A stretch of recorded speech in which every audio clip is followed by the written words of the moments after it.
खबर दे दो लोग उठ के खाए हैं तो नाम ना बताओ किसाने ऐसे रे राजा मंगुला ने भगवान के कथा किसाने तोर जय कोई के थाओ तई मोर दिन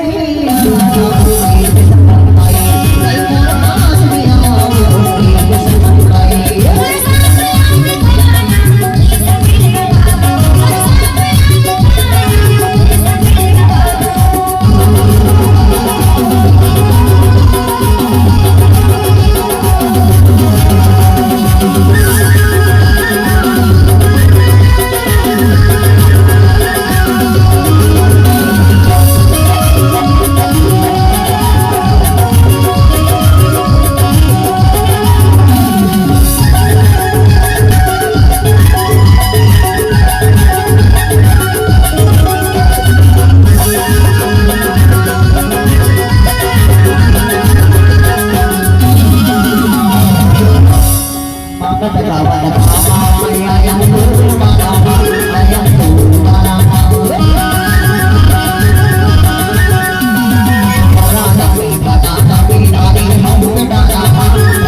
नहिएगा दोनों दे भैया नहीं है हाँ तई मोर दिन में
इसे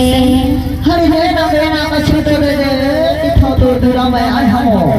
अब दूल्हा में भगवान के किसारे तई मोर तेरे में